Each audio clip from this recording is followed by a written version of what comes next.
청와대는 압수수색을 계속해서 응할 뜻이 없어 보입니다. 서복현 기자하고도 짚어봤는데요. 자, 이렇게 청와대가 계속해서 압수수색을 거부하면 수사는 어떻게 되는 건지 이서준 기자와 전망을 해보겠습니다. 자, 이 기자, 청와대는 필요한 자료는 임의 제출 형식으로 그냥 주겠다 이런 입장이지 않습니까? 근데 실제 수색에 들어가서 압수하는 거 그리고 청와대가 우리가 알아서 골라주겠다 해서 주는 거 여기 차이가 큽니까? 예, 지난해 10월 29일에 검찰이 그런 임의 제출 방식으로 청와대에서 압수물들을 확보를 하지 않았습니까? 예. 당시 저희 취재진이 지난해 검찰이 청와대에서 임의 제출받은 압수물들이 무엇인지 모두 확인을 했습니다. 예. 대부분 최순실 씨에게 유출돼서 이미 알려진 청와대 문건들을 청와대에서 다시 제출을 받은 거고요.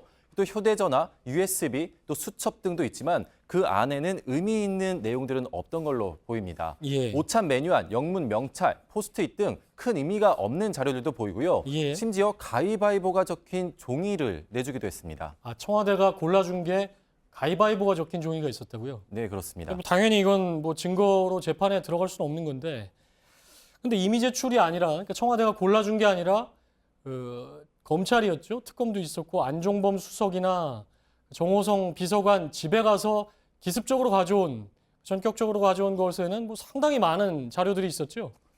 예, 청와대를 압수수색했던 지난해 10월 29일, 그러니까 같은 날에 예. 안종범 전 수석과 정호성 전 비서관의 자택은 전격적으로 압수수색을 했습니다. 이곳에서는 이 박 대통령의 지시가 모두 적힌 안 전 수석의 17건의 수첩과 또 박 대통령과 최순실 씨의 음성이 그대로 담겨 있는 이 정 전 비서관의 휴대전화 등 이 태블릿 PC에 이은 스모킹 건들이 추가로 확보가 됐습니다. 정 전 비서관은 이 갑자기 들이닥친 이 검찰이 온 집을 뒤져서 휴대전화들을 발견을 하니까 그 자리에서 주저앉아서 눈물을 보였다고 합니다. 예. 그 청와대가 골라준 자료는 사실 재판에 아무 도움이 안 되고 실제로 기습적으로 압수, 그러니까 수색과 압수가 있는데 수색에 들어가서 가져온 자료만 지금 재판에 도움이 되는 건데 뭐 사실 어려운 상황 아닙니까? 뭐 어떻게 될 걸로 봅니까?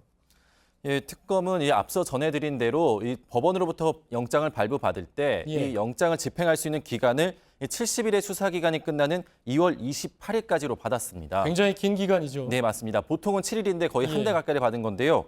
특검 수사 기간 내내 청와대 압수수색을 시도할 수는 있는 겁니다. 예. 특검은 동시에 황교안 권한대행에게 청와대 압수수색을 허용해달라는 내용의 공문을 오늘 보냈습니다. 그러니까 대통령이 직무 정지 중이기 때문에 권한대행이 이 부분을 정해줘야 된다 이런 건데 뭐 황교안 권한대행도 청와대하고 지금 입장이 똑같지 않습니까?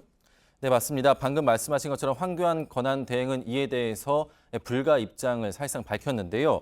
황 권한대행이 청와대 압수수색을 만약 계속 거부를 한다면은 특검 수사의 가장 핵심적일 수 있는 이 청와대 압수수색을 황 권한대행이 막았다라는 책임과 비판을 짊어질 수밖에 없어 보입니다. 그렇기 예. 때문에 정치권에서도 계속 황 권한대행에게 청와대 압수수색을 승인해달라고 촉구하고 있어서 예. 향후 황 권한대행의 선택이 주목받고 있습니다. 근데 오늘 봐서는 뭐 선택이 너무 뻔해 보이는데 근데 뭐 특검이 청와대에 괜히 간 건 아닐 테고 분명히 대면 조사를 앞두고 반드시 조사에 필요하다. 그래서 특검이 이제 압수수색 영장까지 발부받아서 간 건데 자, 그렇다면 뭐 조사에도 영향을 좀 주게 되는 게 아닙니까? 예, 특검은 원래는 이제 압수수색을 하고 예. 그 압수수색에 발견된 증거물들을 분석한 이후에 다음 주쯤에 이 박근혜 대통령을 대면 조사하려고 했습니다. 예. 하지만 청와대가 압수수색을 거부하면서 그런 그림은 사실상 불가능해졌는데요. 예. 하지만 특검 수사 기한이 한정돼 있는 만큼 박근혜 대통령의 조사를 마냥 미룰 수는 없습니다. 예. 일단 지금까지 확보된 증거와 진술만으로도 박 대통령의 혐의는 어느 정도 입증이 됐다라고 보고 예. 박근혜 대통령의 대면 조사는 예정대로 진행할 것으로 보입니다. 아니, 그런데 앞서 안지현 기자 리포트에서도 보면 박 대통령은 지난해 담화에서도 검찰 특검 수사에 적극적으로 임하겠다. 불과 뭐 지지난주의 인터뷰에서도 특검 수사 적극적으로 응하겠다 했지만 오늘 보면 압수수색을 이렇게 전면 거부하고 있지 않습니까? 조사도 응하지 않을 가능성은 어떻게 봅니까? 청와대 압수수색을 거부한 데 이어서 이 대면 조사까지 거부하기는 부담이 좀 커 보입니다. 예. 앞서 검찰 조사도 거부를 했기 때문인데요. 현재로서는 다음 주 9일, 10일쯤 박 대통령 대면 조사가 진행될 것으로 보입니다. 하지만 특검 수사 기간이 제한돼 있기 때문에 대통령 측이 시간 끌기 전략을 계속 쓸 수도 있다는 관측도 나오고 있기는 합니다. 예. 근데 그렇다면은 상당한 국민적 비난 여론과 항의에 직면할 것으로 보이고 결국 탄핵 심판에도 영향을 줄 수도 있어 보입니다. 그러니까 탄핵 심판처럼 계속해서 시간을 끌 수 있다. 그런 분석도 나오는군요. 이소준 기자였습니다.